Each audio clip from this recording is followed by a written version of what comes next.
Hello my dear students and my dear parents. नमस्कार। मैं प्रमिला नारायणकर आज बहुत दिनों के बाद फिर से आपके सामने स्पेशली ऐसे मेरे स्टूडेंट्स के लिए जिन्होंने बहुत सक्सेसफुली अपना 9th स्टैंडर्ड क्रॉस कर लिया है and now they are in 10th standard. I know parents ज़्यादा टेंस होते हैं इस वक्त कि बच्चा 10th स्टैंडर्ड में गया है, now they have to give a board exams, so many questions, so many problems they are facing, but dear parents believe करना कोई टेंशन वाली बात नहीं है, क्योंकि लास्ट ईयर हमने जिस तरह से बहुत सारी दिक्कतें सहन करते हुए ये एकेडमिक ईयर कंप्लीट किया है, ऐसी कोई भी दिक्कत अब इस साल नहीं है। Very smoothly we are going with this new academic. Hello dear students, क्या आपने 9th स्टैंडर्ड सक्सेसफुली पास कर लिया है? Congratulations. But I think now you people have started preparation for 10th standard. तो ये वीडियो आपके लिए है स्पेशली। हेलो डियर पेरेंट्स, क्या आपके बेटा या बेटी ने 9th स्टैंडर्ड बहुत सक्सेसफुली पास कर लिया है और अब आप बहुत टेंशन में हो क्योंकि बच्चे 10th स्टैंडर्ड में गए हैं? क्या होगा, कैसे होगा, ऐसे कई सवाल आपके सामने खड़े हैं, तो ये वीडियो स्पेशली आपके लिए। Hello my dear students and my dear parents, नमस्कार। मैं प्रमिला नारायणकर आज बहुत दिनों के बाद फिर से आपके सामने स्पेशली ऐसे मेरे स्टूडेंट्स के लिए जिन्होंने बहुत सक्सेसफुली अपना 9th स्टैंडर्ड क्रॉस कर लिया है and now they are in 10th standard. I know parents ज़्यादा टेंस होते हैं इस वक्त कि बच्चा 10th स्टैंडर्ड में गया है, now they have to give a board exams, so many questions, so many problems they are facing, but dear parents believe करना कोई टेंशन वाली बात नहीं है, क्योंकि लास्ट ईयर हमने जिस तरह से बहुत सारी दिक्कतें सहन करते हुए ये एकेडमिक ईयर कंप्लीट किया है, ऐसी कोई भी दिक्कत अब इस साल नहीं है। Very smoothly we are going with this new academic year, so very all the best for everyone. Hello, तो आज का हमारा टॉपिक है कंसंट्रेशन। जिस तरह से मैं अपने स्टूडेंट से बात करती हूँ और उनको कहती हूँ कि जो भी प्रॉब्लम्स होगी you come with that problems, definitely we will find out some solutions. तो सभी बच्चों के साथ बहुत बार बात करने के बाद ये पता चला कि उनका सबसे बड़ा एक मेन इश्यूज जो है दैट इज़ अ कंसंट्रेशन। तो आज इसी कंसंट्रेशन टॉपिक पर हम बात करेंगे कि स्टूडेंट्स, डियर पेरेंट्स, हम सभी जानते हैं सभी का कंसंट्रेशन लेवल अलग अलग होता है।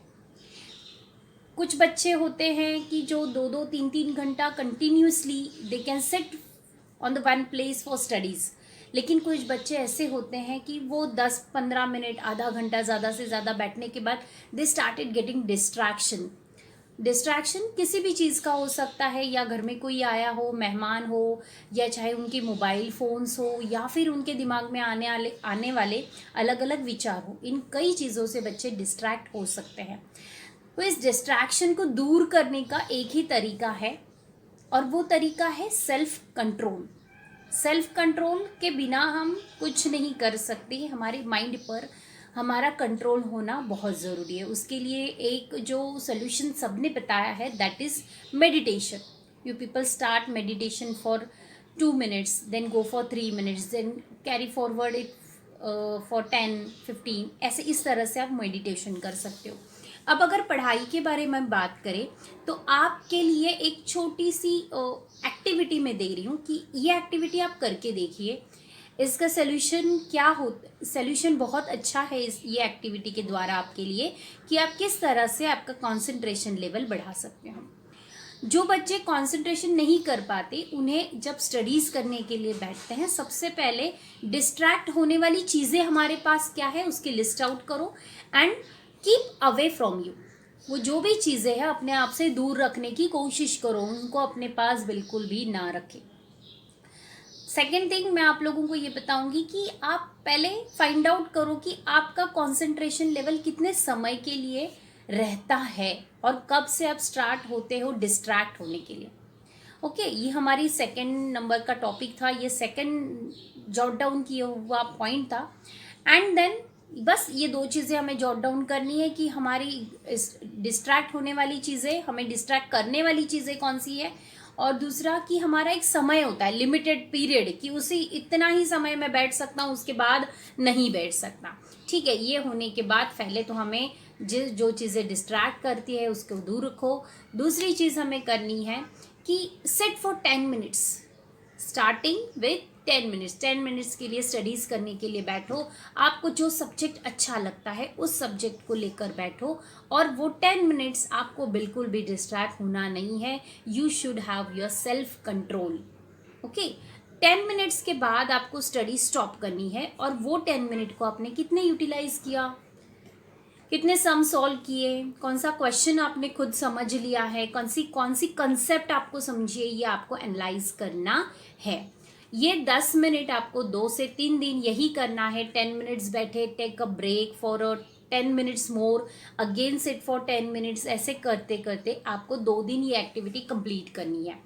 एंड देन थर्ड डे उस 10 मिनट्स को आपको खींचना है 20 मिनट्स तक। 20 मिनट्स आपको डिस्ट्रैक्ट नहीं होना है। Again you have to go for a favourite subject, favourite subject को लेकर बैठो, उसमें से आपको जो भी टॉपिक अच्छा लगता है उसको प्रिपेयर करो। 20 मिनट डिस्ट्रैक्ट नहीं होना है, and then stop there, again go for 10 minutes break. 10 minutes घूमो, जो अच्छा लगता है एंटरटेन करो खुद को, सॉन्ग सुनो, या कुछ खाना है खा लो, जो भी आप कर सकते, only for 10 minutes. And dot 10th minute को आपको बैक होना है आपके स्टडी प्लेस पे जहां आप बैठते हो।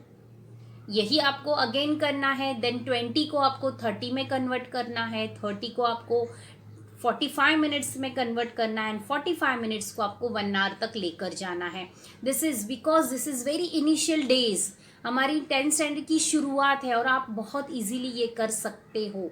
आई होप सो, मुझे ऐसे लगता है वेरी इजीली आप कर सकते हो। ये एक्टिविटी जब आप 1 आवर तक लेके जाओगे, that time you will feel very confident कि मैं 1 आवर बैठ पा रहा हूँ, that this is 1 hour I am going to utilise very nicely. Okay, इसी एक्टिविटी को धीरे धीरे धीरे आपको अपने तरीके से आगे लेके जाना है। There is no compulsion. देखिए, आप सभी एक जैसे नहीं हो, मैंने स्टार्टिंग में ही बोला है, हर बच्चा अपनी प्लेस पे अलग होता है, उनकी सोच अलग है, उनका स्टेमिना अलग है, ग्रास्पिंग पावर थोड़ी बहुत अलग होती है।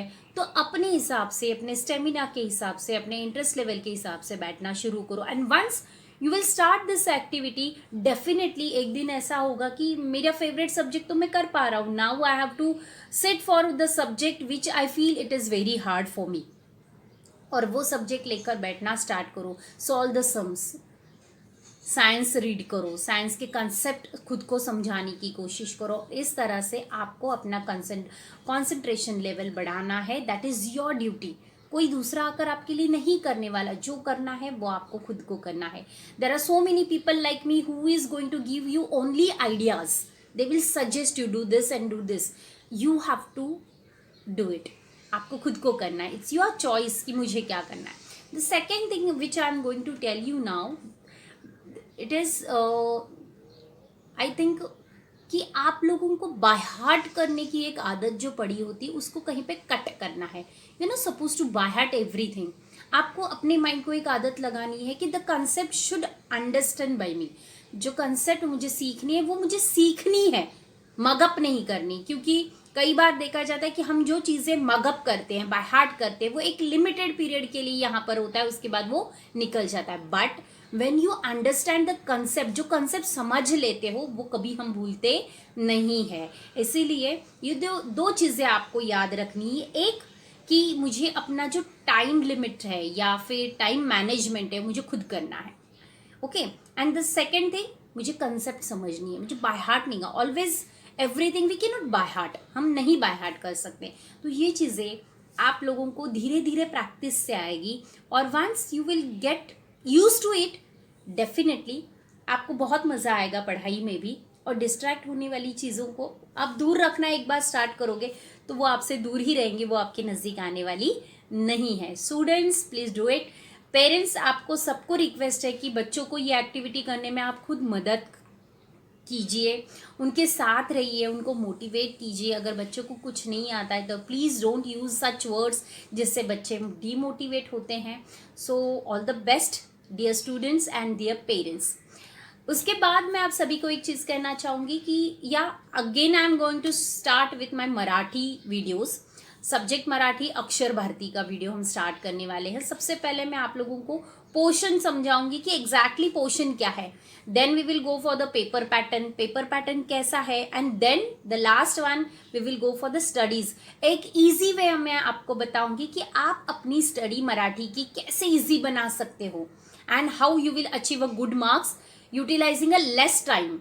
आपको मैं ये बताऊंगी कि मराठी के लिए बहुत ज़्यादा टाइम देने की कोई ज़रूरत नहीं है, क्योंकि ऐसे आइडियाज़ मैं आपको देने वाली हूँ जिससे आपको मराठी को ज़्यादा टाइम न देकर you can achieve a very good marks. So all the best students, और मुझसे जुड़े रहिए। बाय।